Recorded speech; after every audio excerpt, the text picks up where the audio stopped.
Hey everyone, welcome back to another video. If you watched the last video, you will have seen how good Thanos now is in PvP content, at least for timeline. I haven't tested Alliance Conquest yet,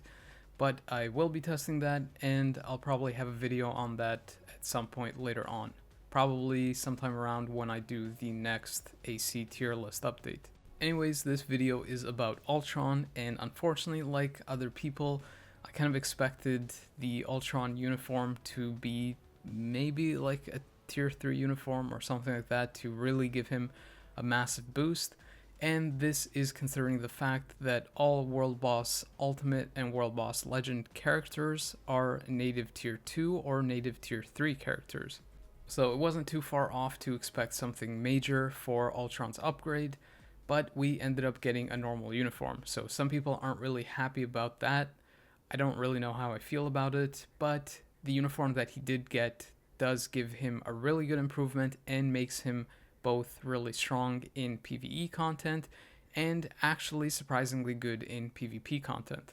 I don't really think he will live up to the expectation that many people, including myself, had for him to be on par with a native tier 3 character, and some people are asking for a buff to him. But for a free-to-play style character where you basically just need his uniform and you can get his bios for free, the character is very good. All the testing that I did in World Boss Ultimate was with no damage proc, so I simply have a 3-second Invincible Obelisk on him. In addition to that, I had a pretty bare bones build. I didn't have any Urus equipped, nor did I have the artifact on him, since I wanted to see how he would perform with and without it in PvP first. If you want to build the character specifically for PvE, a CTP of Rage definitely does work because he has that guaranteed crit rate in his kit, which allows you to activate the proc more reliably. A CTP of Energy and Destruction also works because his rotation and skills are pretty proc friendly, which allows you to use that build if you wanted to, and if you go a CTP of Destruction, you also have the flexibility of using him as a hybrid character even for PvP. You can see that just by having the uniform, having no proc artifact, Urus equipped, or even having a T3, I was able to take down stage 60 of Thanos with a minute and 16 seconds left, which I have to say is pretty good considering that I'm not even using an optimal team, and because the character is now actually usable in any kind of content.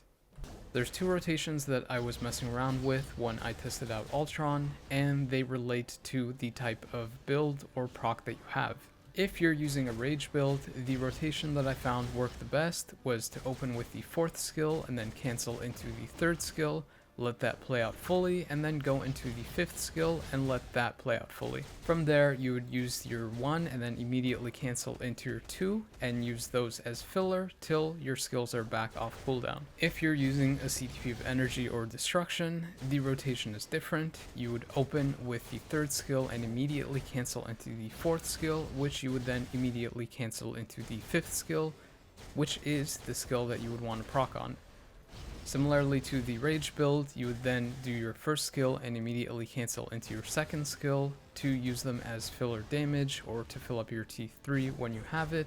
before going back into the rotation that I described. Even though I did end up clearing Cull Obsidian just a few seconds faster than Thanos, most of the World Boss Ultimate stages you should be able to clear relatively faster or much faster, because Ultron does have that 5 seconds of time freeze and 50% all defense down that ignores immunity on his 4th skill, which should help lock down the opponent and allow you to do way more damage when that all defense down is active. One thing to note though is that both of the rotations that I described have you canceling the 4th skill pretty quickly, which means that you won't benefit off the 3 seconds of paralysis that activates in the 2nd portion of the 4th skill, but that really shouldn't matter too much considering the time freeze part activates right away on the 4th skill. Even though Ultron didn't get the native T3 level of stats, his stat bump is actually pretty great since he gets up to 15,000 energy attack, at least for my build, and up to 30,000 additional health, which is even better considering that his uniform gives him 30% increased HP from his passive. All that HP increase coupled with the healing that he has on his 4th skill means that you could potentially run a CTP of regen on him. but I'll talk a little bit more about that in the timeline portion of the video. Once you have the T3 skill unlocked, the rotation is the same despite whether you have a CTP of Rage, Energy, or Destruction equipped. You would open with the 5th skill, immediately cancel that into the 3rd skill, and then immediately cancel that into the 4th skill, which you would insta-cancel into your 6th skill. The reason that you follow this skill order, though you can potentially move around the 3rd and 5th skill, is because the 5th skill gives you a damage buff to all your skills, the 3rd skill gives you damage accumulation that activates for damage dealt, and the 4th skill is just another skill to layer damage on while the ultimate skill is going.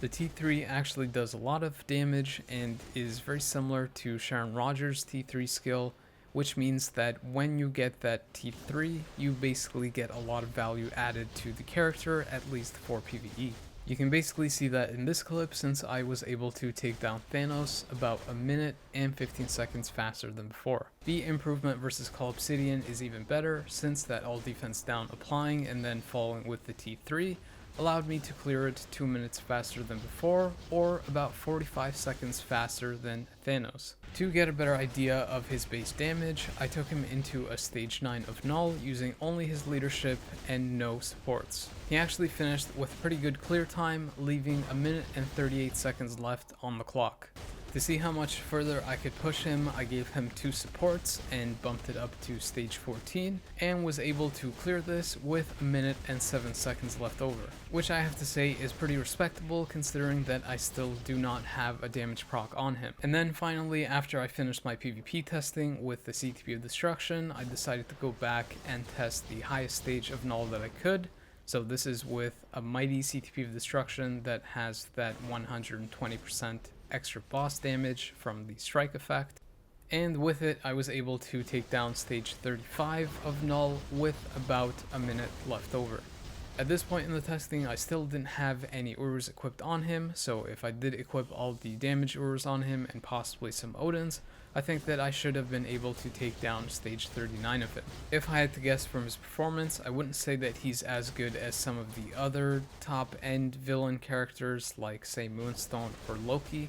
but he is relatively good and has actually more value than some of those characters for PvP. Speaking of PvP, I did 3 tests each with Ultron, varying his build or level of builds to see his consistency in the mode. So what I mean by this is that for the first 3 tests, I only have a custom gear that has 3 seconds of Invincible, no Urus, no Artifact, or anything like that. Then for the next 3 tests with the exact same opponents, I simply equip the Artifact to see how much of a difference it makes. And then for the last 3 tests, I have the Artifact and a mighty CTP of Destruction to see just how much that changes the final outcome. You might notice that I take out Hellas or Wolverines even though they have that Artifact, and that's because I have the Challenger buffs, which can bypass that Immortal effect. But regardless, you can see how the character performs versus these characters.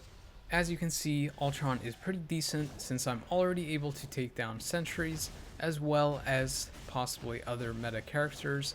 even while having a bare bones build. One of the reasons why Ultron's kit is so decent for PvP is firstly because he uses his 4th skill at the highest priority by the AI. And the 4th skill has that 5 seconds of time freeze, as well as that 3 seconds of paralysis. To add to that, it has a very high skill priority as an iframe, meaning that even if the opponent opens up with their own skill, the 4th skill will usually activate before it. This means that you can avoid damage and potentially one-shot the opponent before they can do anything to you. To add to that, the 4th skill has a very short cooldown and healing, meaning that it can keep the character alive, especially if it's activated in succession. These next 3 batches of testing are versus the same opponents, but this time with the Artifact equipped. As you might have noted in the first 3 tests, I wasn't able to take down Wolverine, Warlock, or Doom with the current build that I had. So for these ones, just note how the performance changes with that Artifact being available and activating when the orange icon lights up. Anyways, continuing from what I was saying before,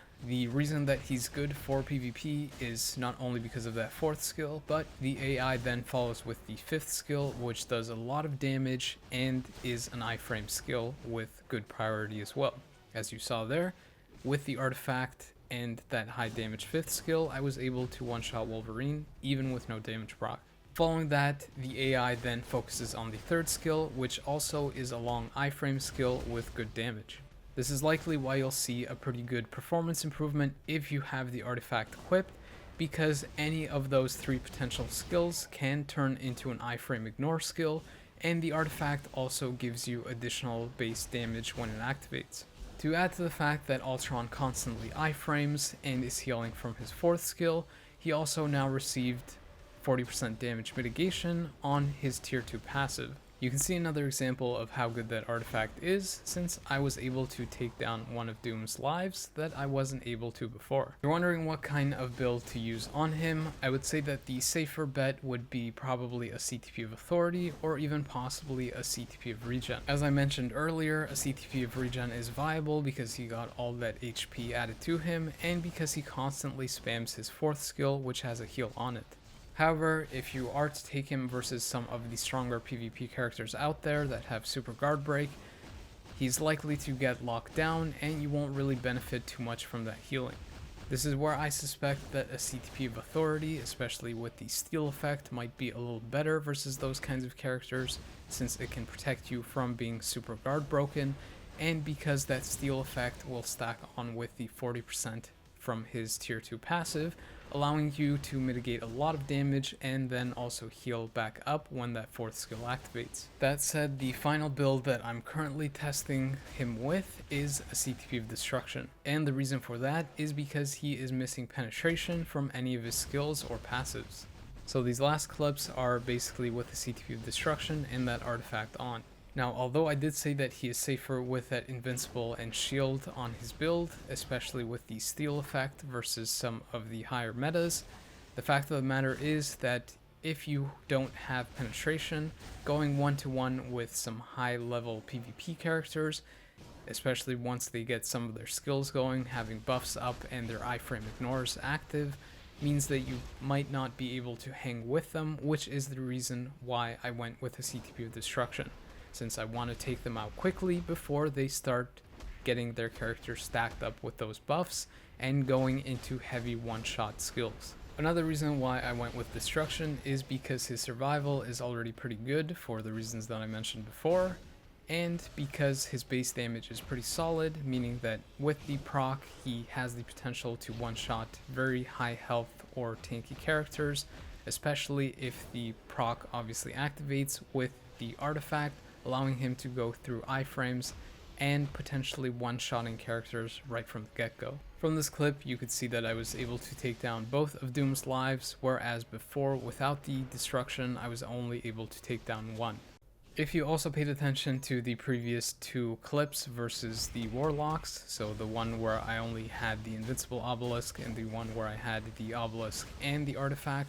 you would have noted that I wasn't able to take down any of Warlock's lives. However, in this clip, that's clearly not the case, since I'm able to completely win this fight. Now keep in mind that if you do go for this build, he does have the potential to take out top level PvP characters very quickly, but versus characters that might iframe a lot, for example, he might struggle to do anything too. Just to give you an idea of why I was convinced to try out this build, here's Ultron taking out a max top build Thanos in one hit. If you watched my Thanos video or have been playing Timeline recently, you would know just how tanky and annoying Thanos can be, yet Ultron was still able to one-shot him. Unfortunately, I did have some bad luck versus Hela at the end there, so I did end up losing, but I did take on the fight again, and as you can see, he can consistently take out Thanos in one hit. He can potentially take out other opponents in one hit even without a proc, but versus some of the tankier characters like Thanos, it would definitely benefit you to have that proc, especially characters that have a CTP of Authority or Invincible equipped on them. Sadly, I wasn't able to get any structured kind of alliance conquest testing in with him, and this was the only fight that I could enter, knowing that he probably wouldn't survive, but regardless, I was still able to take down Warlock and Emma in one life, as a solo team, which I think is actually pretty respectable. Funny enough, he only died because he got super guard broken by, I believe, Sentry and Warlock reviving. So if the opponent had something different in the leadership position that didn't have super guard break, I'm pretty sure that he would have wiped out this team completely by himself and potentially even won it. That pretty much does it for the testing for now. Again, I need to test the Alliance Conquest capability of him a little bit more, since it depends on the characters that I take on, as well as the kinds of teams that I'm running him with. But I have to say, for a character that isn't either a native tier 3 or a native tier 2, they did try to add a lot of tools to his kit as well as his artifact to make him viable for both PvP and PvE, similar to how a native tier 2 or a native tier 3 would be. With that in mind, I have to say that I'm content with the result that we got simply from the uniform and the artifact, even though I was kind of hoping that he would be stronger, considering that he is a World Boss Legend stage. Nevertheless, for a free-to-play option, the uniform and the artifact that you get from playing his stage is a really solid upgrade for the character. Anyways, that wraps up this video, and like I mentioned, I will be testing Thanos and Ultron in Alliance Conquest to see how these builds and different builds hold up, as well as to see potential counters and teams that you can use them with and against. If you enjoyed the video and the info from it, please consider liking, subscribing, and potentially even sharing the video. But as always, thank you for your time and watching, but the video is now over.